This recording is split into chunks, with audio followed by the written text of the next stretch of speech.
sido notificado, pero bueno, ahí logramos ya resolverlo con quien corresponde de la universidad. Pues estamos ya para iniciar esta sesión número 9, el curso de Derecho Procesal Constitucional. Vamos ahorita a proyectarles la pequeña presentación que tenemos para esta sesión. A proyectarles la pequeña presentación que tenemos para esta sesión.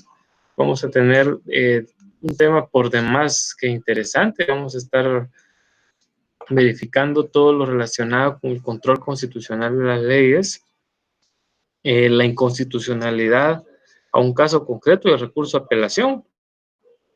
Entonces es un tema bastante, mejor dicho, son 3 temas bastante amplios, bastante que decir en ellos y definitivamente pues por demás importante, ¿no? Yo en este momento en lo que estoy tratando de poner acá la presentación para que ustedes la puedan observar, voy a sugerirles lo de siempre, que tengan a su mano donde colocar sus notas personal y constitucionalidad para que puedan ir a hacer la consulta a la normativa que estamos justamente analizando en esta. Así es, después de que vamos a ir dando inicio, ahorita ya no tardará en proyectarse en sus pantallas seguramente. Y vamos a platicar pues básicamente insisto, de 3 temas muy importantes, como lo son el de leyes y desde luego la inconstitucionalidad a caso concreto. ¿Y qué ocurre cuando, pese a que uno esté interponiendo efectivamente lo que corresponde al tema de la inconstitucionalidad como tal, simple y sencillamente, permítanme, estamos teniendo problemas con la presentación, entonces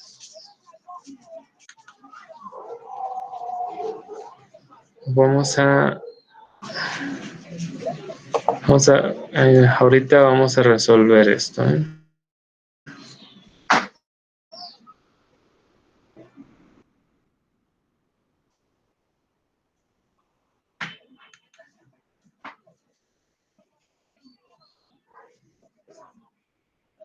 Con la tecnología no es de lo mejor que ocurre, pero aquí vamos. Estamos en este instante viendo cómo proyectamos.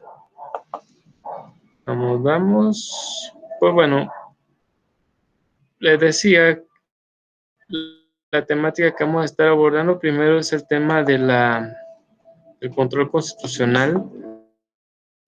De manera general, pues voy a decirles de que el control constitucional como tal a las leyes puede ser realmente de una categoría doble, como lo es el control difuso y también el control general o directo. El control difuso, pues, es el que se aplica básicamente en cualquiera de los órganos jurisdiccionales. Ahorita vamos a ver si ya lo logramos.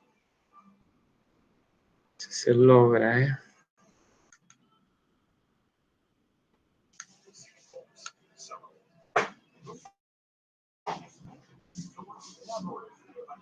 Bueno, no sé por qué no logramos proyectar del todo la presentación.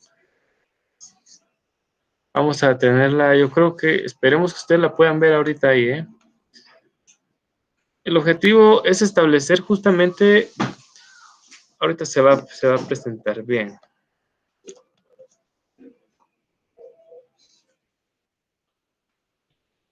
No nos está dejando.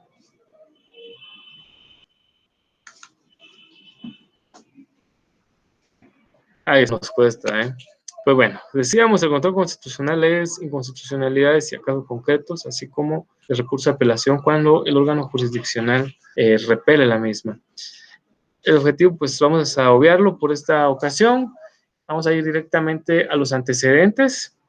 a estos antecedentes de control constitucional, y fíjense que para ello tenemos que hablar de un caso muy sonado, de que prácticamente todo abogado tiene que conocer, y es de lo relacionado con la respuesta del antecedente más grande de todos los que existe acerca de el tema de la protección y sobre todo la fortaleza constitucional que surgió por parte del juez John Marshall en el caso de también el juez Marbury y que sería más adelante presidente de Estados Unidos, John Madison. Entonces, básicamente, esto, insisto, tal y como ustedes lo pueden ver proyectado ahí, ese legado prácticamente se dejó por parte de un caso, pues desde 1803, cuando ocurre.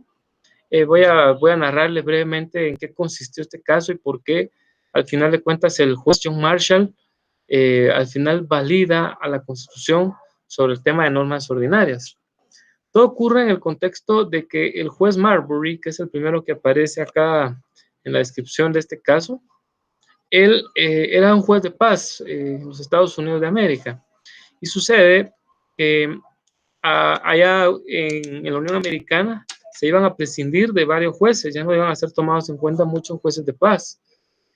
Entonces sucede de que a él el nombramiento, de hecho el propio juez John Marshall, que era uno de los comisionados para otorgar el mismo, ya no dio el tiempo de poder firmarlos, porque bueno, ustedes sabrán, en esa época no es como ahora que las comunicaciones son muy rápidas, estamos hablando básicamente del siglo XIX, entonces pues era todo mucho más lento, ¿no? Entonces no dio tiempo a firmar su nombramiento. Y por otro lado, quien sería el nuevo presidente Madison, pues todo el mundo estaba viendo cómo suprimía a varias judicaturas de paz. Es decir, que varios juzgados de paz iban a ser sencillamente eliminados, y de esa suerte se pensaba que uno de los jueces que ya no iba a tener el derecho era el juez Marbury. Lo cierto del caso es de que él tenía un nombramiento que nunca fue firmado. Entonces el juez Marbury entra en el contexto de pedirle a la Corte Suprema de los Estados Unidos que lo nombre. No obstante de que ya había entrado en vigencia prácticamente el tema de que muchas judicaturas de paz iban a ser suprimidas. Ante este contexto, Marbury invoca una norma ordinaria creada por el Congreso de los Estados Unidos de América. Si en ciertos Estados Unidos pues es una federación y cada uno tiene pues normas ordinarias distintas. No obstante, pues para esta época en la que había consolidación de criterios, luego de haber atravesado crisis como fue la guerra de secesión en Estados Unidos, entonces iba prácticamente a seguir un parámetro de referencia, un caso prácticamente para todos los 50 estados que integran la Unión de Estados Unidos. Entonces, bajo ese contexto, el juez Marbury invoca y solicita, le digo, a la Corte Suprema que le nombre. Ante esta situación, la Corte Suprema pues delega al juzgado, donde el juez John Marshall efectivamente ejercía jurisdicción, y el alegato de Madison, por eso es que es Marbury versus Madison, el alegato de Madison, quien estaba justamente con el tema de lo federal, era muy sencillo, de que ya se había ejecutado, en este caso, la orden de dejar fuera de sí a varios jueces de paz, ¿sí? Que ya no iban a tener jurisdicción, y punto. Y que en el tiempo al juez Marbury, pese a que sí se tenía noticias de que iba a ser nombrado, pues el mismo nombramiento nunca fue firmado. Entonces, ese era el alegato de Madison. Esto es un caso vital porque de repente, si usted se da cuenta, los alegatos de uno y de otros parecen ser muy válidos. Marbury, por un lado, pues que finalmente la Corte Suprema le nombre, toda vez de que ya tenía conocimiento de que así iba a ser antes de la situación de la vigencia, y el tema relacionado incluso con retroactividad, que no era algo muy conocido para el siglo XVIII, y el alegato de Madison, que también era jurista, mejor dicho, abogado, y él pues que establecía simple y llanamente que, dado que el nombramiento no se firmó y primero entró en vigencia lo de suprimirlo a él como juez de paz, pues eso es lo que valía. El juez John Marshall hace una validación aún más grande. Él observa la Constitución Política de los Estados Unidos de América y verifica que en la Carta Magna establece que no se puede otorgar ningún recurso de apelación bajo este contexto. Es decir, la Constitución de Estados Unidos prohibía que se recurriera ante órganos jurisdiccionales por temáticas de nombramientos judiciales. Entonces, ante esta situación, si bien es cierto, pues el derecho de Marbury parece que quedó a la larga, no, es cierto, el derecho no estuvo del lado de él, pero John Marshall hace prevalecer a la Constitución política estadounidense sobre, de hecho, los alegatos de derecho que ambos tenían, haciendo ver lo que ahorita les decía, ¿no? Entonces, empieza a verse esa circunstancia primigenia de la Constitución política, en este caso norteamericana, y se visualiza básicamente como precedente para los demás jueces. Es decir, podrá haber leyes buenísimas que parecen excelentes, pero si la Constitución política de la República dice lo opuesto, pues se acabó, eso no vale. Todos sabemos el tema de la superioridad. Esto fue, insisto, para 1803, prácticamente iniciando el siglo XIX. Prácticamente un siglo después, tenemos que hablar de otro reconocido jurista que básicamente viene a ponerle el plus al tema de la protección constitucional. Por supuesto, este nombre usted lo conoce muy bien, y si no, pues estoy seguro que ya lo memorizaron, el de Hans Kelsen. Hans Kelsen, para él, efectivamente se consagra el constitucionalismo a partir de 3 enunciados que debemos de tomar muy en cuenta. Kelsen observa al sistema jurídico que está ordenado por jerarquías. La famosa pirámide de Hans Kelsen, él fue el que justamente supeditó a las normas constitucionales por encima de las ordinarias. Considero que Kelsen pudo haberse basado también en el caso de Marbury versus Madison, que es muy conocido en todo el mundo. Luego, el siguiente postulado de Kelsen era que la Constitución por lo general determina el contenido de la legislación. De hecho, eso lo vamos a ver nosotros en constituciones desarrolladas como las nuestras. De repente, en constituciones políticas sumarias, pues tal situación no se da de esa forma. Pero repito, al menos en las desarrolladas, como la nuestra, que tiene una parte visiblemente orgánica, podemos darnos cuenta que ahí prácticamente se encuentra el contenido del tema de la legislación. A partir del artículo 174 y 181, ahí está la atribución del Congreso de la República para elaborar las leyes, y nos platica prácticamente, incluso en el 175, de dejar como nulas de pleno derecho o ipso iure todas las dispositivas que tergiversen, disminuyan o violenten los derechos constitucionales.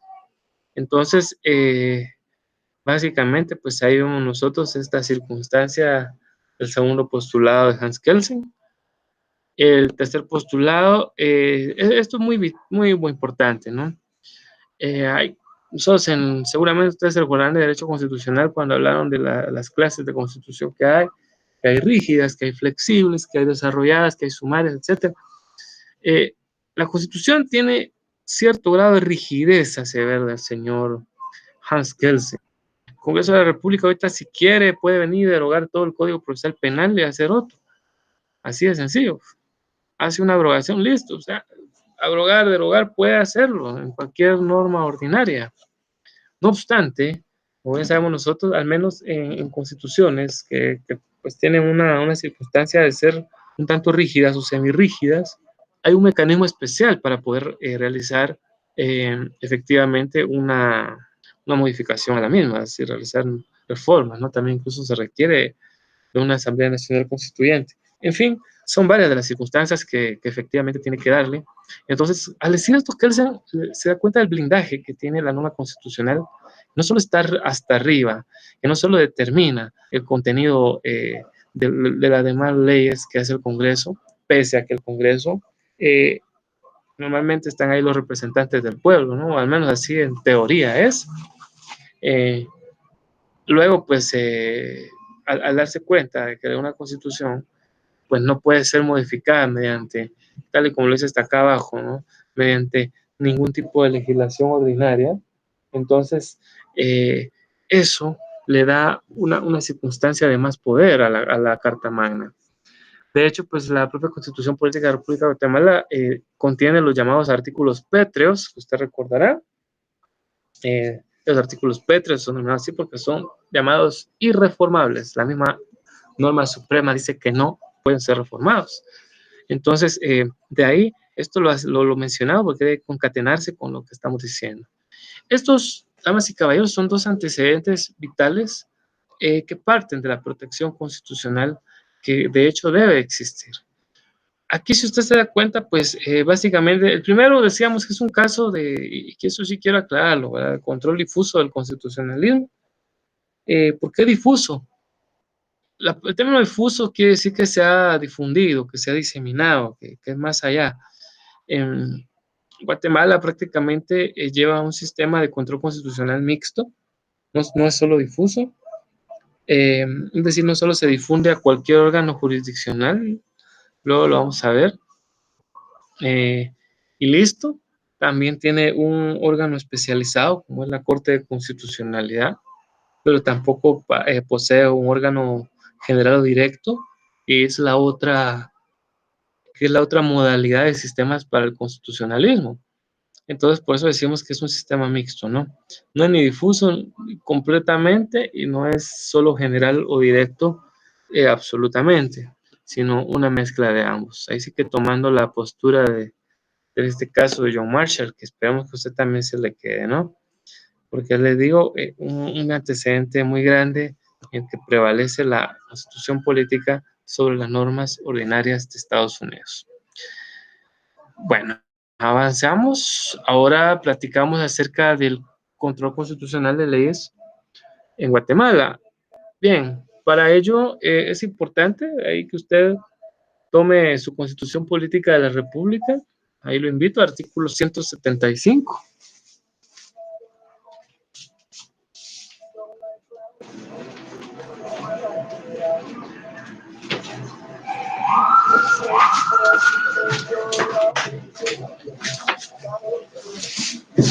Este artículo nos dice lo siguiente, ya están ahí, 175.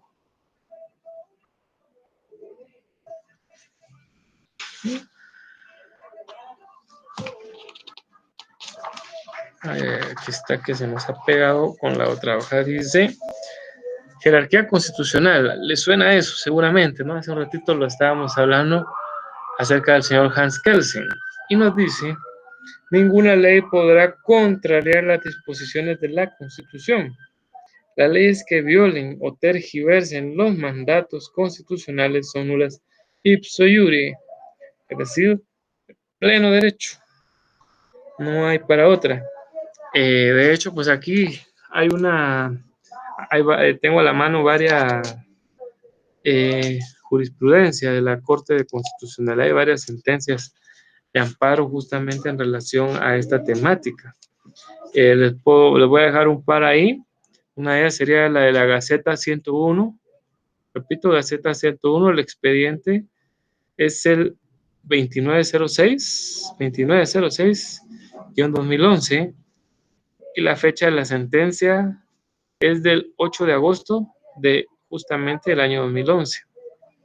Entonces, la Corte de Constitucionalidad en esta misma se expresaba de esta forma. Y dice, la Corte de Constitucionalidad tiene como función esencial la defensa de la Constitución y la perseverancia de su eficacia. Lo último implica reconocer que la Constitución A es la norma suprema de todos los llamados a aplicar el derecho. Deben observar como una premisa su decisión.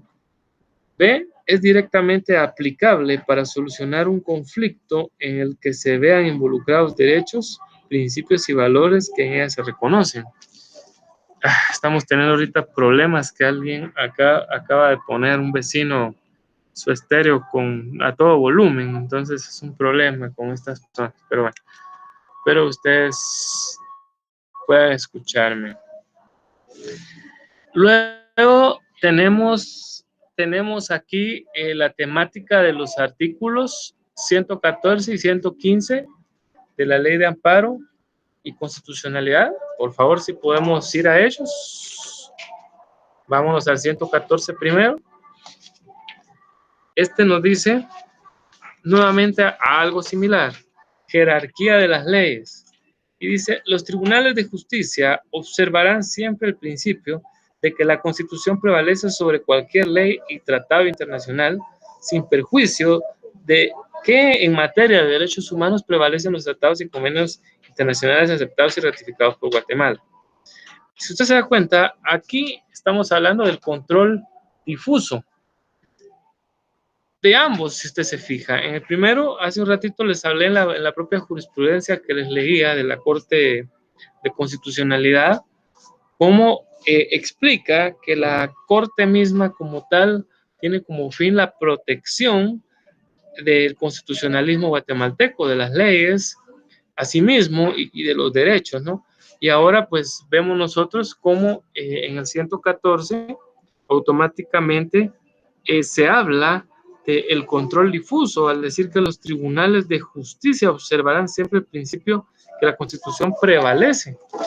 Automáticamente esta norma de carácter constitucional, porque recordemos que la Ley de Amparo es una normativa de carácter constitucional, efectivamente pues tiene circunstancias que validan al resto de organismos de menor jerarquía, bueno, o de jerarquía judicial, porque en este caso la jurisdicción privativa de la CC pues es distinta a la del sistema judicial, hay que reconocerlo. Entonces, prácticamente este artículo 114 da luz verde para que cualquier juez en Guatemala pueda hacer exactamente lo mismo que hizo el juez Marshall. Y no necesariamente que si se plantee una circunstancia inconstitucional, hay que mandarlo a la CC. No, lo puede aplicar el órgano jurisdiccional de menor envergadura judicial.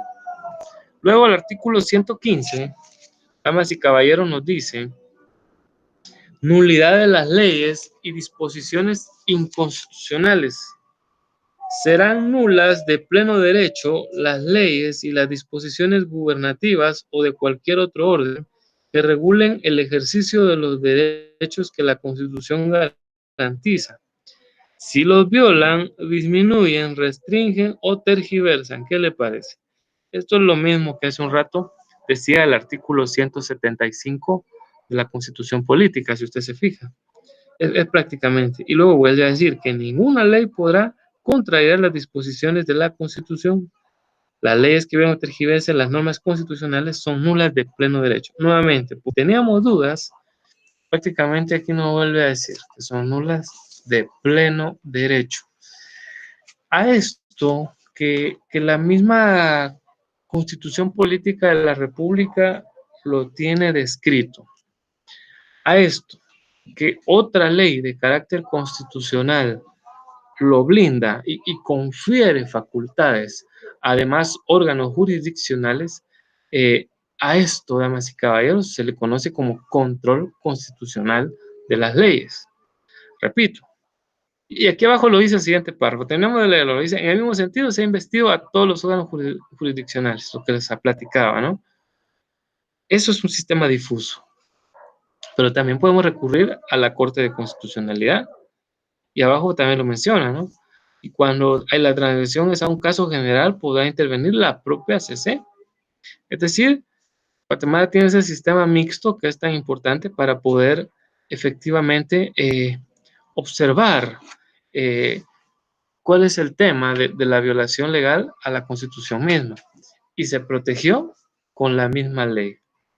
La ley como tal, la que es la Corte, la Constitución Política, como esta ley de amparo que tiene la misma jerarquía. Ahora que hemos entendido el control de la Constitución que se tiene, pues vamos a platicar el tema de la inconstitucionalidad a caso concreto. En las siguientes sesiones, pues hablaremos ya más de lo que es la inconstitucionalidad. Caso general es distinta, digamos, de decirlo. Así que vayamos tomando nota muy bien al respecto. Eh, ¿A qué le llamamos inconstitucionalidad a un caso concreto? Yo voy a mencionarles un caso concreto porque me gusta ponerlo como ejemplo para que todo quede claro. Vean, el Código Notariado establece que para ser notario, si no estoy, ahí lo refiere el artículo 2 del Código Notariado, si no estoy mal, dice que uno de los requisitos es ser guatemalteco natural. Bueno, no hay guatemalteco artificial, pero así dice la ley, ¿no? Guatemalteco natural.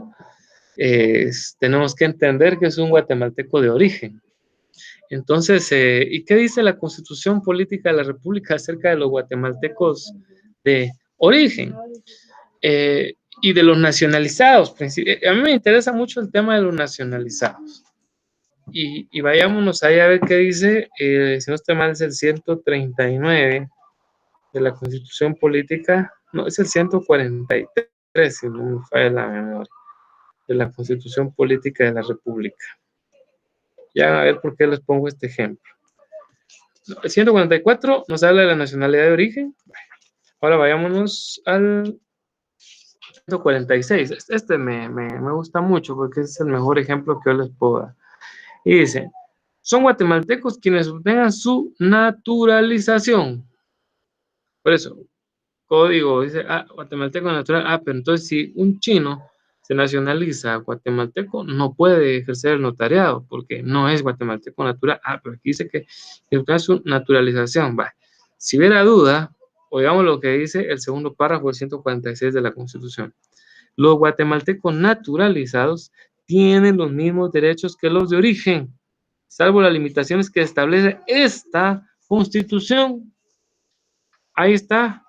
La única que puede colocarle la prohibición es la propia Constitución. Por eso la Constitución dice que uno de los requisitos para ser presidente de la República es ser guatemalteco de origen. Y eso no se puede contrariar, porque la que está colocando la prohibición es la Constitución. Así de sencillo. Para ser diputados, para ser magistrados, tanto de la Corte Suprema, de la Corte de Constitución, ahí para ser procurador de derechos humanos, etcétera. Ahí está el requisito, pero porque la norma suprema así lo está contemplando. Ahora bien, en este caso concreto, imaginémonos que un ciudadano chino, que cabal yo le refiero, se acerca a usted y dice, fíjese que no me deja el colegio de abogados, aunque esto ya lo superó, pero bueno, insisto, en su momento sí fue un tema de esta categoría. No me deja colegiarme porque soy chino, yo me nacionalicé y hasta hablo muy bien el español, etcétera, etcétera. Bien, entonces usted dice, bueno, vamos a plantear una inconstitucionalidad al artículo 2 del Código Notariado que refiere que uno de los requisitos es ser guatemalteco natural. Entonces, nos vamos a ir a nuestra ley constitucional para ver cómo puedo plantear. Es muy amplia la forma en la que yo puedo venir y plantear prácticamente mi inconstitucionalidad. La puedo plantear, fíjese bien, como una acción. Yo creo que a ustedes les suena esa palabrita. Hablábamos de que el amparo es una acción, de que la exhibición personal o habeas corpus es una exhibición. En el mismo sentido, esta situación es también una acción, pero también lo puedo plantear en forma de excepción o en forma de incidente, indistintamente del proceso. Ahorita estamos alegando una inconstitucionalidad en un proceso muy sencillo, como es el tema de la colegiación, ¿no? de una persona. Pero podría haber una inconstitucionalidad en civil, una en penal, en administrativo, etcétera, ¿no? Y ahí yo puedo plantearla de distintas formas, tal y como lo estamos diciendo. Entonces, vayámonos al artículo 116, por favor, de su ley. Y ahí vamos a hablar de esta situación. Ahí aparece la temática, inconstitucionalidad en casos concretos, ¿no? Y dice, en casos concretos, este es un caso muy concreto porque le está afectando a una persona en particular. No dice que todos los chinos, porque no todos los chinos quieren ser notarios. que casualmente estudió Derecho y que nació allá en la República Popular de China, quiere serlo. Y para el problema más grande que él tiene, que la República Popular de China ni siquiera tiene el cuerpo diplomático acreditado legalmente en el país. Entonces, imagínense, ¿no? Ahí está el problema que él está teniendo. Dice, no, pues tráiganos algo de su embajada. ¿Y qué embajada si Guatemala no tiene embajada de China? Bueno, dice aquí lo interesante, ¿no?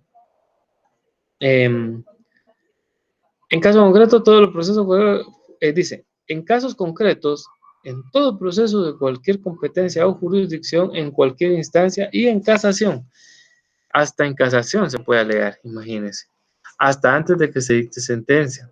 Las partes podrán plantearla, lo que les decía, como acción, o sea, en este caso, si yo voy al colegio de abogados, tengo que revisar, bueno, no me quieren inscribir a este chinito, planteo una acción, una excepción o incidente. En este caso con ellos, pues sería una acción porque prácticamente es una simple negativa. Si estamos en un proceso, lo puedo plantear a manera estricta de excepción o bien de incidente. Luego dice, la inconstitucionalidad total o parcial de una ley a efecto de que se declare su inaplicabilidad. El tribunal deberá pronunciarse al respecto. ¿Qué le parece? Entonces, tenemos ahí nosotros la carta directa, ¿no? Como para poder plantear dicha situación. Voy a poner otro ejemplo de cómo la podíamos plantear a manera de incidente.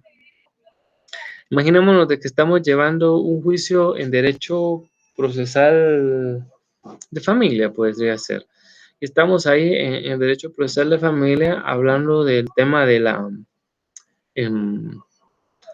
se quiere definir una separación legal y de repente el hombre, perdón, voy a tomar agua,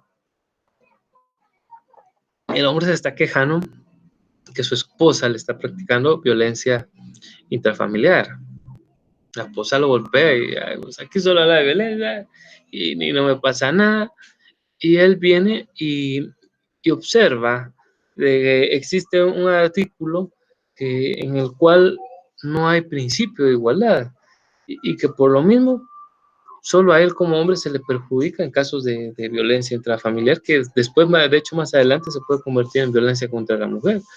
Pero él lo deja ahí rebosada esta situación, dice, bueno, yo voy a ser el primer hombre que va a luchar por una situación como esta. Entonces él viene y ante este artículo de la ley contra el femicidio, otra forma de violencia contra la mujer, podría plantear ahí su inconstitucionalidad, que bueno, en este caso si es todos los hombres, pues estaríamos hablando que es un tema más general, pero el ejemplo es este, para que usted lo tenga ahí en cuenta. Entonces, si él en medio del proceso, donde ha solicitado las medidas de protección y sencillamente no se las otorgan, pues voy a plantear la excepción. Estamos hablando de derecho a familia, hay excepciones llamadas privilegiadas o nacidas con posterioridad a la contestación de la demanda, y entonces él la puede plantear ahí, o bien justamente abrir la vía incidental en una de las audiencias en las que se encuentre, decirle al juzgador, a la juzgadora que plantea un incidente de inconstitucionalidad a la petición que ha realizado. Entonces, imaginémonos que esto se fue planteado en un juzgado de primera instancia. Vamos a llevar los dos ejemplos de la mano, tanto el de este juzgado de primera instancia como el del propio Colegio de Abogados y Notarios. El tema de la acción, pues, solamente así la planteo como una acción y esta, pues, efectivamente deberá ser aceptada por el colegio como tal y será la junta directiva la que determinará. Veamos el siguiente paso. Esto procuramos nuevamente a nuestra ley, que tiene muchos aspectos por demás importantes. Y luego hablaremos de la casación. Aquí dice el artículo 121, este tema interesante. En la acción de inconstitucionalidad en casos concretos interpuesta la demanda, el tribunal dará audiencia al Ministerio Público y a las partes por el término de 9 días.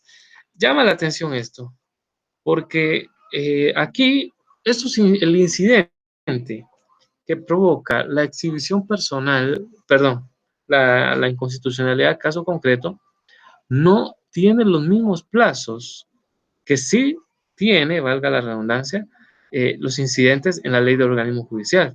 Es decir, el incidente de inconstitucionalidad, caso concreto, tiene plazos descritos específicamente en la ley de la materia. Tómenlo en cuenta porque aquí no vamos a decir, es que si es incidente de hecho son 2 días de audiencia y 3 de resolución, y si es perdón, si es de derecho son 2 y 3, y si es de hecho, 2 de audiencia, 8 de prueba y 3 para resolver. No. Aquí tiene su procedimiento específico en la ley. Entonces usted se da cuenta, el tribunal le da la audiencia a este Ministerio Público por el plazo de 9 días. Ahí mismo va a escuchar también básicamente a las partes. Vamos al primer supuesto. ¿Qué parte? Bueno, la primera parte sería como tal em, la Junta Directiva del Colegio de Abogados van a darle a ellos el plazo ahí de la audiencia como tal MP. También, por supuesto, ellos van a evacuar su propia audiencia y van a permitir que también se exprese en audiencia quien recurrió a la acción. Y lo mismo sucederá en el tribunal, ¿no? Que en este caso podría plantearla en contra de un juzgado de turno, en contra de un juzgado de familia que fue el que no le quiso otorgar la medida de seguridad que le estaba solicitando. Le da audiencia también a este órgano jurisdiccional para que establezca pues qué sucedió. Luego, aquí pasamos otra vez a lo que dice la ley. Vea, es muy sencillo lo que dice, ¿no? Vencido este término, puede celebrarse vista pública si alguna de las partes lo pidiere. ¿Qué es eso de la vista pública? De repente por ahí Madelia nos pregunta, ¿qué es eso? La vista es el alegato. Es eso, ni más ni menos. El alegato de lo siguiente, de esta audiencia, no le digas que es escrita, porque esto pues si no lo dice aquí la ley, pero esta audiencia de 9 días que tuvo el Ministerio Público y lo demás es escrita, pues yo tengo mi oportunidad de justamente de rebatir esos argumentos a partir de lo que es ni más ni menos una vista, un alegato. La vista igual no me pretende un derecho de réplica, es decir, no es como en el debate penal, donde una parte puede hablar y después la otra, después el otro puede replicar. No, entonces esta otra vista puede ser igual escrita o si una de las partes la solicita pública, pues se vienen aquí a la sala de vistas públicas de la Corte de Constitucionalidad. Ahí a cada quien le dan el lapso de 15 minutos para que pueda disertar acerca de sus observaciones. Luego el tribunal, pues no va a deliberar ahí, ¿eh? Luego el tribunal les da la gracia y se retira. Y se supone que dentro de un plazo bueno, perdón, aquí está diciendo, ya me está yendo la Corte de Constitucionalidad. La vista, perdonen, si era un juzgado de primera instancia, pues la realizará el juzgado de primera instancia. No olviden lo que dije ahorita de la CC, porque eso es en la apelación. Tiene igual, al igual como lo hacen en la CC, igual le da el chance de que puedan llegar públicamente ante el juzgado y efectivamente, pues, determinar si procede o no la inconstitucionalidad del caso como tal.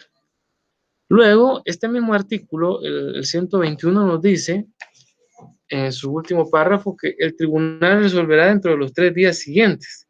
Y esto es lo más importante, la resolución será apelable ante la Corte de Constitucionalidad. Es lo que aparece en este último escenario que ustedes pueden ver acá en su presentación. Es decir, que tanto la Junta Directiva del colegio puede venir y después de esos 3 días resolver, la ley ya le dio el plazo para que lo haga, igual si estoy en un juzgado, el juzgado se tiene que regir por lo que establece la ley constitucional y él en 3 días deberá emitir una resolución. Y si yo estoy en desacuerdo con esa resolución, pues la puedo apelar. Ahorita vamos a hablar de la apelación, ¿eh? Quiero que nos quede claro esto. Bueno, antes de dictar sentencia, vuelvo al principio, la puedo plantear como acción, excepción o incidente. Ahorita nos la llevamos como que fuera una acción, una excepción o incidente. Lleva los mismos plazos. No porque sea acción, se lleva lo que acabamos de decir y porque es excepción, me voy y me la llevo, la trabajo. Bueno, alguien se preguntará, y eso sí es importante, si es excepción. ¿Esto se trabaja por fuera separada del caso principal? Sí, por supuesto. Esta excepción se agarra como que fuera una excepción previa. Se toma por cuerda separada al final. Entonces, veamos un poquito de lo que nos dice la ley acerca de esta situación. En el artículo 124, por favor, dice, trámite en cuerda separada. Plantea la inconstitucionalidad de una ley como excepción o incidente, de lo que les decía. El tribunal la tramitará en cuerda separada. Dará audiencia a las partes y al Ministerio Público por el término de 9 días y haya sido o no evacuada la audiencia, resolverá respecto a la inconstitucionalidad en auto razonado dentro del término de los 3 días siguientes. Es decir, la situación no basta. Alguien se preguntará, bueno, pero ¿cómo? Me perdí con lo de la cuerda separada. Es decir, que no va a conocer del caso de la separación, no va a resolver acerca de la separación, sino antes resolver el tema de la inconstitucionalidad que se le plantea. Eso es, damas y caballeros, el término que, a lo que nos estamos refiriendo. Justamente como cuando, algo similar a lo que ocurre con el tema de las excepciones previas, ¿no? Que se plantean, ustedes saben que el proceso se interrumpe en una excepción previa o dilatorias también en procesal laboral, el proceso se interrumpe, nos abrimos a los plazos incidentales que establece la ley de memoria judicial en ellos, en esa clase de procesos, y después se resuelven los mismos. Una vez resuelto el incidente, volvemos al caso principal. Lo mismo ocurre aquí en el sentido de que al plantearse como excepción o incidente, va a llevar ese tipo de situaciones. ¿Por qué como acción no? Vuelvo a darles el ejemplo. Cuando yo voy a inscribir al chinito allá al Colegio de Abogados y Notarios, no estoy iniciando ningún proceso. Y como no hay proceso instruido en contra de él, entonces planteo una acción. Eso es la diferencia. Y como en la acción no estamos resolviendo un proceso principal, sino que es el proceso de esta persona, o no proceso, sino el derecho de esta persona como guatemalteco naturalizado. Entonces, no hablamos de que se tenga que llevar nada en cuerda separada, porque no es necesario, no hay un procedimiento de por medio. Entonces, esto es básicamente en cuanto al tema de la inconstitucionalidad a un caso concreto. Pasemos a hablar a este último tema donde dice que del plazo se emitió la resolución y es apelable. Muy bien.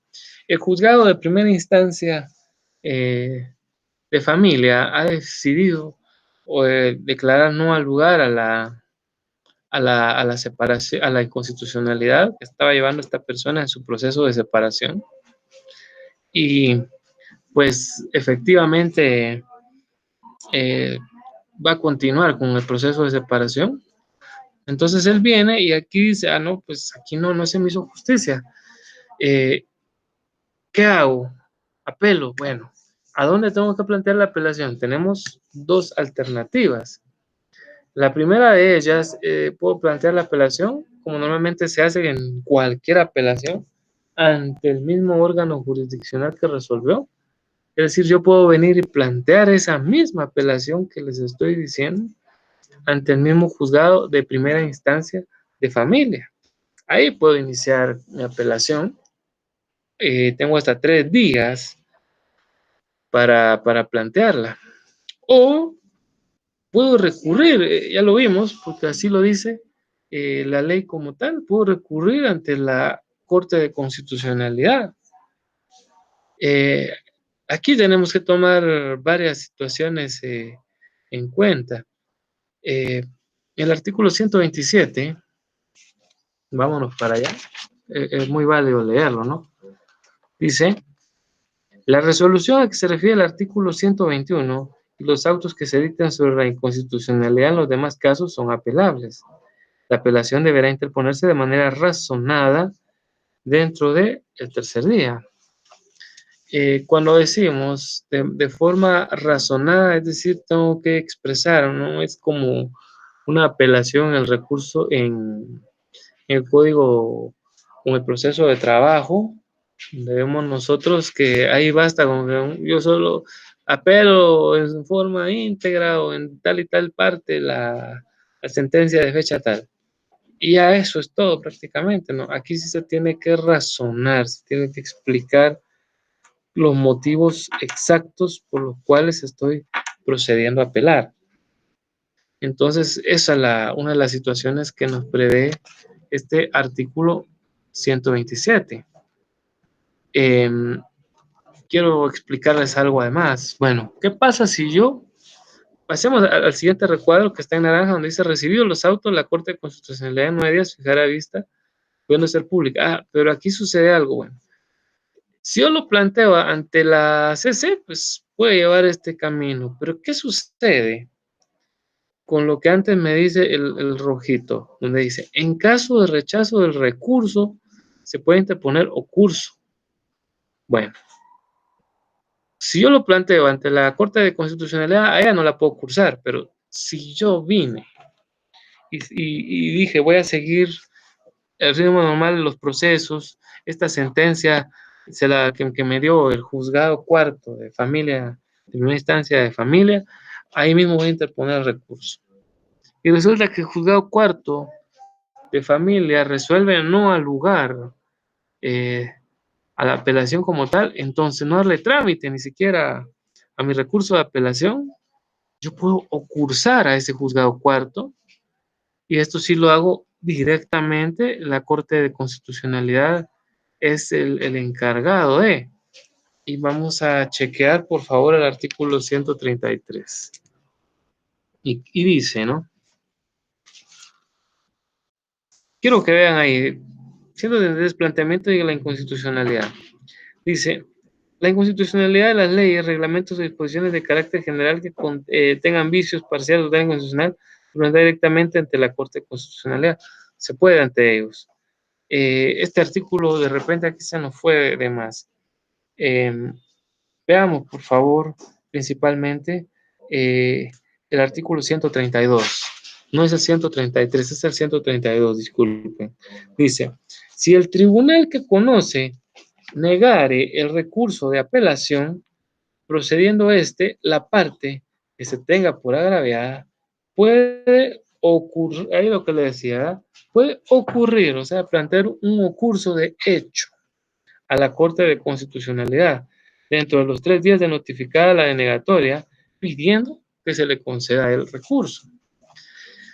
Un ocurso es ni más ni menos que un remedio procesal que coadyuva para el otorgamiento de no reotorgamiento, más bien para que se le dé trámite a un recurso. Entonces, aquí vemos nosotros que esta ley constitucional refiere de que si el juzgado cuarto efectivamente aún procediendo el recurso, planteándolo entre los 3 días, muy bien razonado y simple y sencillamente porque el juzgador piensa que no está bien en cuanto a sus intereses, lo declara sin lugar. Entonces, yo puedo ir a la Corte de Constitucionalidad y pedirle que básicamente, oiga bien esto, el ocurso se tiene que referir no al recurso de apelación como tal. Cuando yo ocurso, ataco el hecho de decir que yo planteé el recurso de apelación con todo lo que la norma me indica, dentro del plazo establecido, lo planteé también ante la misma autoridad que lo permite la ley, razoné cada una de las cosas y sencillamente en la resolución que rechaza mi recurso de apelación, el jugador dice que por no ser claro y eso pues básicamente no es un motivo del todo como para denegar el darle trámite al recurso de apelación, entonces se instaura directamente el ocurso. Eh, este ocurso, volvamos a ver ahí lo que dice el segundo párrafo del 132. La Corte de Constitucionalidad remitirá original del ocurso al tribunal inferior para que se informe dentro de las 24 horas siguientes. Con vista del informe, resolverá el ocurso dentro de 24 horas, declarando si es o no apelable la providencia de la que se denegó la apelación. Si la Corte de Constitucionalidad lo estima necesario, pedirá los autos originales. ¿Qué le parece? Entonces, hay un plazo para cursar, por supuesto. La ley también nos dice que es de 3 días. Lo bonito es que es igual que de la apelación, no tienen nada distinto. Igual 3 días se puede. Luego dice que el tribunal inferior, pues en este caso, un juzgado de primera instancia, el juzgado cuarto de primera instancia de familia, por supuesto, es inferior, ¿no? Entonces, a él le pide incluso el tema de las actuaciones, incluso si es necesario, le puede pedir los autos originales, es decir, tráigame el expediente, póngamelo a la vista. Esto llama poderosamente la atención. Y luego el plazo en el que se debe resolver, que si usted se aguanta, aquí son 24 horas para todo. 24 horas, efectivamente, le da para que se remita el ocurso como tal. Y luego de haber analizado, da 24 horas para declarar si efectivamente es apelable el tema de la apelación como tal, ¿no? Aunque aquí, bueno, aquí la Constitución parece un poquito de retórica, ¿no? Dice declarando si es o no apelable la providencia de la que se denegó la apelación. Yo diría si es procedente, sería la mejor palabra. Va a decir si procede efectivamente darle trámite al recurso de apelación como tal. Eso es lo que va a declarar el propio curso. Si ahí mismo el curso dijera pues que no, de una vez ahí se terminó el tema este eh, de la apelación, de una vez se acaba. Ahora bien, si dijera que luego de haber revisado las actuaciones, pues efectivamente considerase que sí es viable el recurso de apelación, entonces va a declarar con lugar el curso. Veámoslo en el tercer párrafo de este 132. Dice, en el primer caso pedirá autos originales y procederá de acuerdo con lo dispuesto en el artículo 130. Y en el segundo declarará sin lugar el curso, ordenando se archiven las diligencias respectivas e imponiendo al recurrente una multa de 50 quetzales. Entonces, nos vamos al 130, es decir, si es al 130, entonces, ¿qué dice el 130? En el trámite de la apelación, recibidos los autos, es decir, vámonos de una vez. Hoy sí, al segundo recuadro que aparece en la presentación que usted tiene a la vista, donde dice recibidos los autos, la Corte de Constitucionalidad en 9 días fijará la vista. La vista puede ser pública. Esta vez, efectivamente, nos vamos a lo que dice el 130, donde dice señalará en el trámite de apelación recibidos los autos de la Corte de Constitucionalidad, señalará de oficio, día y hora, para la vista dentro de un término que no puede exceder de 9 días. Y la vista será pública si lo pidiera alguna de las partes. La sentencia deberá dictarse dentro de los 6 días siguientes a la... Bueno, ya nos adelantamos. La vista es como yo se la decía, sí, vuelve a ser la misma. En una vista de la Corte de Constitucionalidad,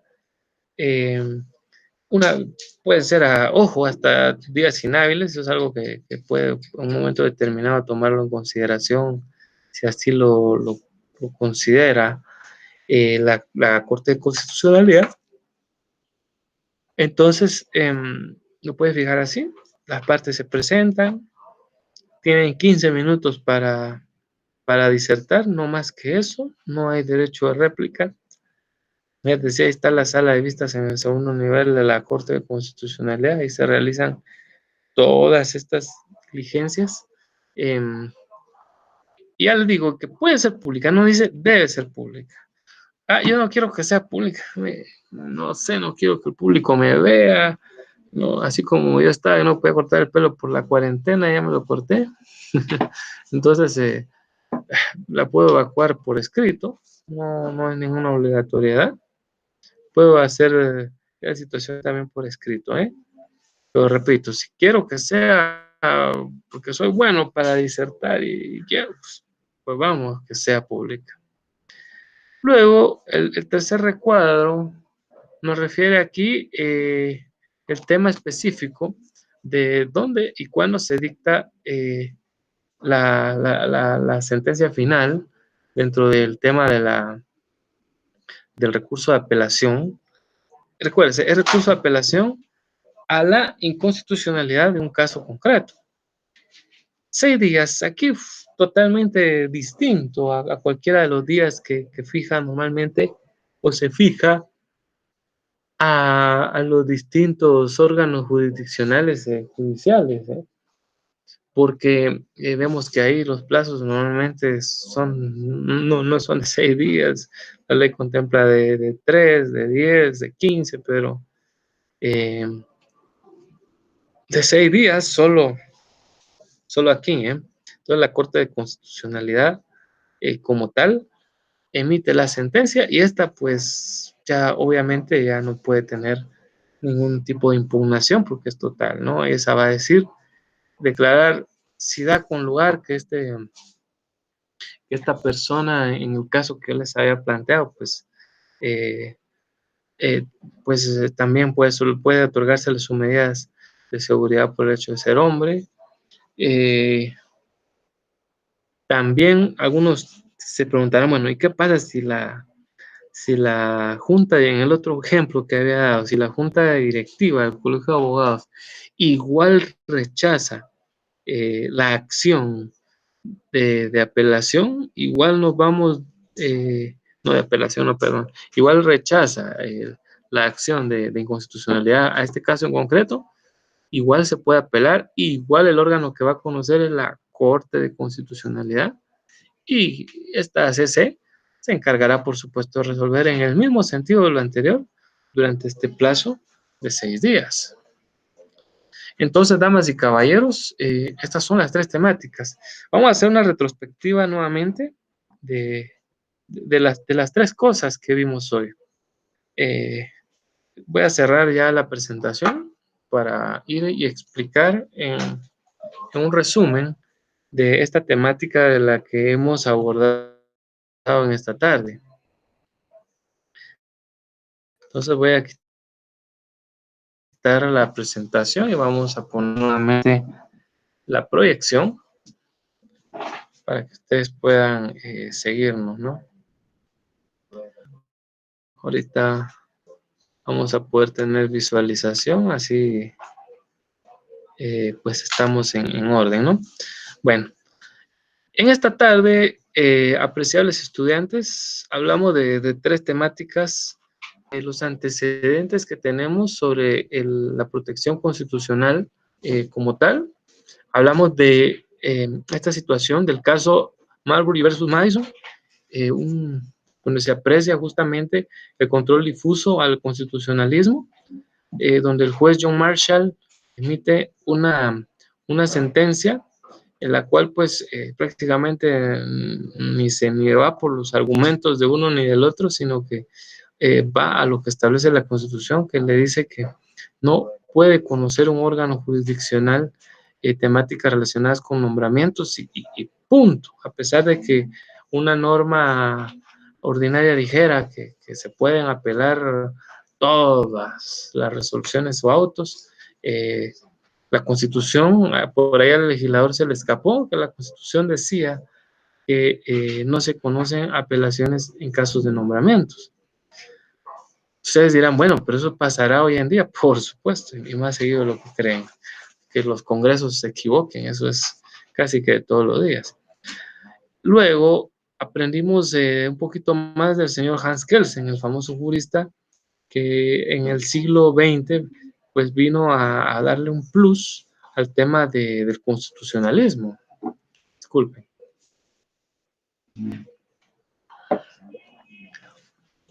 Hans Kelsen basó el tema del constitucionalismo en 3 postulados. El primero de ellos era que el sistema jurídico tiene un orden jerárquico, de ahí su famosa pirámide, si usted se recuerda. Luego expresó que la Constitución normalmente contiene a las demás leyes de carácter ordinario. Y el tercero era que la Constitución, al tener un grado de rigidez como tal, demuestra esa supremacía sobre la legislación ordinaria que no necesita prácticamente de mayores reformas, más que, pues, que la actuación como tal que realizan los parlamentarios. Posteriormente, pudimos analizar en nuestra ley algunos de los ejemplos en los cuales se visualiza el control constitucional de las leyes en Guatemala. Primero vimos en la Constitución Política de la República cómo el artículo 175 nos dice que son nulas ipso iure las circunstancias que vayan a violar lo que prácticamente contiene la Constitución Política de la República de Guatemala. Entonces, ahí está la primera situación. Por si alguien dijera, pues eso que importa, se puede derogar, se puede reformar, pues la ley de amparo y exclusión personal vino a hacer su trabajo. Y en los artículos 14 y 15 vienen igual a poner el remache de que son nulas ipso iure, las normas que contravengan todos los principios constitucionales. Entonces, eso es una de las cosas muy importantes que sobre todo nos lo expresa el artículo 115. Vimos el artículo 114. Este es uno de los que a mí me llama poderosamente la atención porque este es el que, como vimos nosotros, le da la misma autoridad que tuvo el juez Marshall en el siglo XVIII de poder conocer un tema y es más, declarar la constitucionalidad en un caso específico fue magnífico, fue muy avanzado realmente para la época, ¿no? Entonces, eso fue lo que sucedió en esa oportunidad. Entonces, el artículo 114 de la Ley de Amparo y Exclusión Personal embiste a los órganos jurisdiccionales para que puedan hacer exactamente lo mismo que el juez Marshall. Evaluar y si existe una inconstitucionalidad, pues venga, ellos efectivamente también pueden venir y declarar la misma, ¿no? Luego de que hablamos del control constitucional, entramos a platicar de qué es una inconstitucionalidad a caso concreto, porque sabemos que hay 2 tipos de inconstitucionalidad. Una que es un caso general, que veremos en la siguiente sesión, que cuando decimos general, estamos entendiendo que afecta a quién. Pues a todos, porque justamente general. Entonces, por ese motivo, esa la vemos por otro lado, mientras que la inconstitucionalidad, un caso concreto, afecta específicamente a una persona en este caso, a este chinito que quería ser notario, ¿no? Entonces, o a este, qué sé yo, otra persona que igual pueda tener, hay muchas leyes que igual tienen prohibiciones. Yo recuerdo, de hecho, ahorita la ley de titulación supletoria también esa establece que solo podían titular supletoriamente bienes inmuebles los guatemaltecos naturales. O sea, hay varias leyes que tienen inconstitucionalidades que pueden verdaderamente venir y afectarse como tal.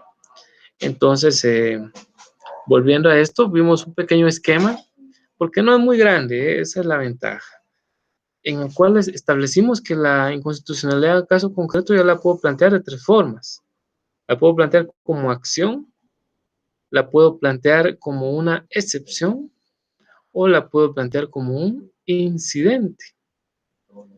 La ventaja es de que si yo la planteo de una u otra forma, pues igual los plazos son los mismos, solo que tengo que yo como abogado identificar cuándo voy a plantearla como acción, cuándo es más práctico plantearla como una excepción o cuándo es como incidente. Y yo les voy a dar el chivo ahorita, ¿no? El tip, damas y caballeros, es básicamente acción cuando no hay proceso. Es decir, voy al caso que yo les di de ejemplo ahorita, o pongamos ahorita un ejemplo, que dijera la ley, ahorita la ley de RENAP, que para trabajar en RENAP se necesita ser guatemalteco de origen. Imaginemos que así dijera la ley orgánica de RENAP, sabemos que es una entidad autónoma. Entonces vienen ellos y así lo hacen, ¿no? Entonces hay un brasileño que se nacionalizó guatemalteco y ahora pues lo quieren despedir por ese tema de la pandemia incluso, y pues está él en esta situación. ¿A quién le está afectando ahorita? A él por ser el único extranjero que está trabajando en RENAP. Entonces, y porque él no, obviamente es guatemalteco, pero no naturalizado. Entonces, esa ley, y cualquiera dirá, bueno, ¿cómo se le pasó al Congreso? Por supuesto que al Congreso se le pueden pasar cosas. Eh, Luego, pues, esto es un caso concreto, insisto, y bajo esta situación, yo puedo venir e irme a la ley de RENAP, verificar el recurso que procede. Aquí, si usted se da cuenta, no hay proceso. Entonces, ¿cómo conviene plantear eh, nuestra inconstitucionalidad? Como acción. Es decir, en su memorial usted va a colocar acción de inconstitucionalidad, caso concreto, y bla, bla, bla. Ahí está. Ahí vamos a observar una inconstitucionalidad de forma de acción. Ahora, de incidente o excepción, pues lo único que tengo que saber es que ya estoy en un proceso. Imaginémonos de que estoy en un juicio ordinario, civil, que son los más largos, ¿no? Estoy en un juicio ordinario civil, eh, una persona le da mucha plata a otra, y de repente, hablemos de un tema inconstitucional que sucede acá. Eh, Uno de ellos está pretendiendo que la otra persona le pueda, eh, además de embargo, de intereses moratorios, costas judiciales, le tenga que hacer ciertos reparos y que incluso lo amenaza con meterlo preso. Y él dice, yo he reconocido mi deuda. La Constitución dice que no hay cárcel por deuda. Y bajo este tema que incluso él pide, la otra persona dice, no, pues, y el juez está prácticamente tomando un punto de partida de que se le está violentando el derecho constitucional. Ahí mismo yo digo, pues la voy a plantear como excepción, dado que la demanda, pues ahí va, o bien voy a hacerlo un incidente, porque no voy a hacer que al final esta persona se quiera salir con la suya. Entonces, en medio de un proceso, ¿verdad? O eso es lo que básicamente hay que tomar en cuenta. Hemos aprendido también que ya sea si es acción, si es excepción o si es incidente, el plazo sigue siendo el mismo. Es decir, a los 9 días, el tribunal que está conociendo la inconstitucionalidad o la junta directiva, lo que sea, que esté conociéndola, va a dar audiencia al Ministerio Público. ¿Pero por qué al Ministerio Público? Ya porque es el órgano de investigación de la justicia, es el auxiliar de la justicia, establece la propia ley del Ministerio Público. Entonces, por eso es que se le da audiencia al Ministerio Público y a las demás partes en contra de quien misma se puede estar planteando dicha inconstitucionalidad. Después de esa situación, vencido ese plazo, pues también se puede otorgar la vista pública o la vista. Otra vez el plazo vuelve a ser el mismo. Esa es la ventaja. Los plazos aquí en constitucional no varían en el tiempo. Es decir, a los 9 días se realiza la vista o alegato. Una vez que alegamos, que ya dijimos que aquí esta vista, si yo quiero la hago por escrito, o si a mí me gusta más disertar, la puedo solicitar pública, pero alguien la tiene que pedir pública si es que la quiere pública. Por cierto, el auto que resuelve que sea pública no se puede apelar.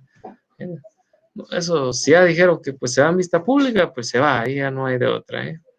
No puedo decirle yo a ningún tribunal o a algún juzgado que pues no la lleve por esa vía.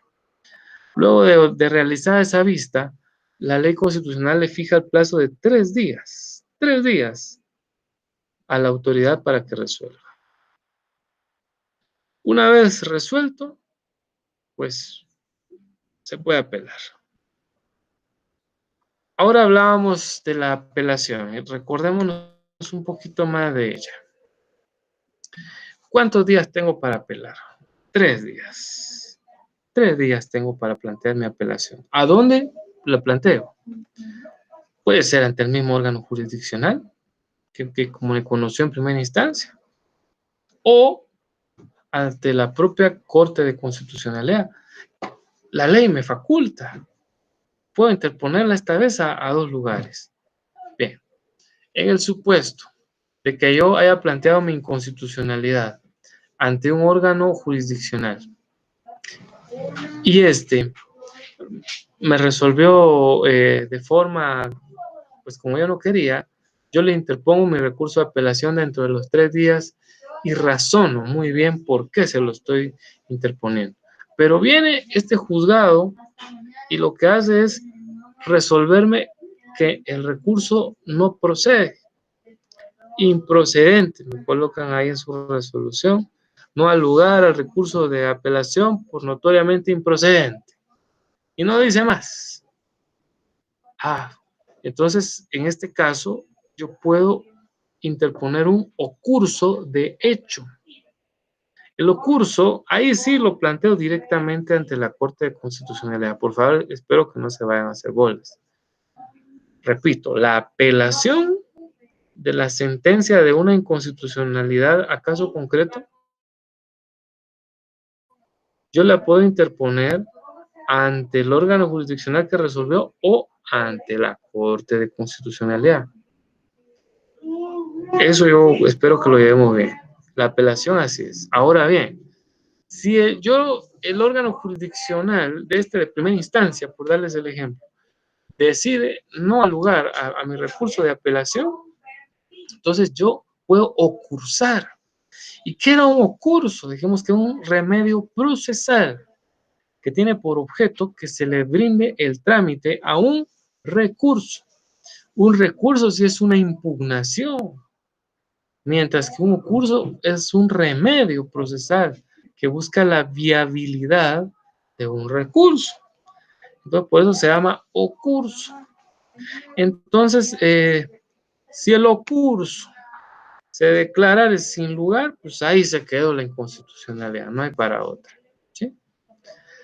Pero si la Corte de Constitucionalidad, porque recuérdense que el ocurso sí se le plantea directamente a ella, pero si la Corte de Constitucionalidad dijera, no, pues es cierto, este hombre planteó en el tiempo su inconstitucionalidad, la razonó muy bien, está ahí muy claro, pues ellos mismos efectivamente mandan a solicitar las actuaciones al otro juzgado, se las mandan a solicitar, ahí dice la ley que se las piden en el plazo de 24 horas. Inclusive normalmente les mandan copias, pero aquí dice, inclusive puedes solicitar en original, ¿verdad? Para que de una vez se venga todo esto. Ellos mandan de una vez a verificar este tema del expediente, ¿no? Luego entendimos de que si declara con lugar este curso, pues les va a dar otra vez el plazo de los 9 días. ¿A quién? Ya dijimos, al Ministerio Público y a las partes. ¿Y quiénes serían las partes en este proceso que hemos inventado? Bueno, aparte del Ministerio Público, que pues él no es parte, pero sí se le da participación por temas legales. A mí, como imponente, como recurrente del recurso como tal, le dan audiencia también a la autoridad impugnada. En este caso, pues si era un juzgado de primera instancia, a él le van a dar también audiencia, ¿no? Luego de esa situación, pues se termina la misma y dentro de un plazo que contempla la ley, que es el de 6 días, pues se resolverá este recurso de apelación por la propia Corte de Constitucionalidad. La Corte de Constitucionalidad, damas y caballeros, una vez resuelto el tema de la inconstitucionalidad, caso concreto que se le planteó, eh, prácticamente pues ordena que se notifique. Dijimos que algo que estaba olvidando en el repaso, que normalmente cuando va en un proceso se trabaja por cuerda separada. Yo me fui a la sentencia y se me había escapado eso. ¿Qué era eso de cuerda separada? Muy similar a lo que nosotros sabemos que sucede cuando se plantea una excepción previa en juicios como los civiles o en los laborales.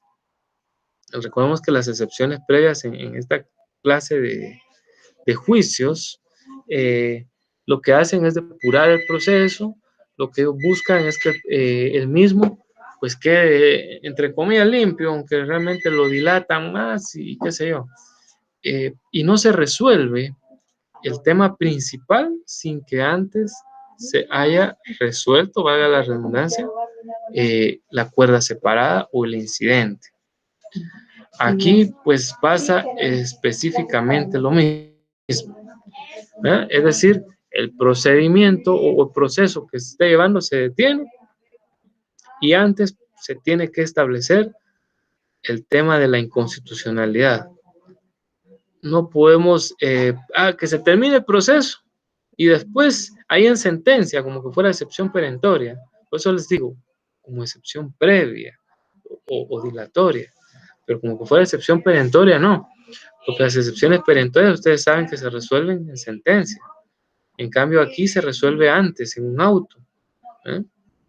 Entonces, el proceso como tal seguirá, ¿no? Y la apelación detiene el proceso, por supuesto, todo eso se queda detenido. Un proceso principal se queda detenido hasta que se resuelva el tema de la inconstitucionalidad. Eso es lo que pasa prácticamente bajo estas circunstancias. Entonces, pues, apreciables estudiantes, pues esa es la temática que hoy hemos abordado con ustedes. Espero les haya quedado claro con los ejemplos y con la explicación que hemos dado. Reiterando, pues, de que hoy vimos 3 cosas, repito, y nuevamente lo hago en síntesis: cómo se protege la Constitución misma a través de la ley. Hablamos de la constitucionalidad o la inconstitucionalidad, mejor dicho, a casos concretos. Que puede surgir como acción, excepción, incidente. En un proceso surge una situación considerada inconstitucional, primero resuelvo esa situación constitucional y después se resolverá el resto del proceso. Y aunque así tenga que llevar apelación, vamos a la apelación como tal. Ahora, algo que por ahí, no sé, de repente se me ocurre, alguien puede tener una idea. Propiamente, la sentencia que declara el recurso de apelación de la CC, esa sí ya no puede impugnarse, porque la apelación es lo último. Ahí sí ya no se puede interponer, digamos, casación. Ahí ya no. Esto es lo último, la Corte Constitucional es la última que conoce, entonces ya no tiene otro órgano jurisdiccional que pueda conocer otros recursos. Y además no sería viable conocer apelación contra apelación. Pues por ahí les dejo, les saludo más adelante en otro curso. Siempre es un gusto y espero que sigan muy bien. Feliz tarde, feliz noche.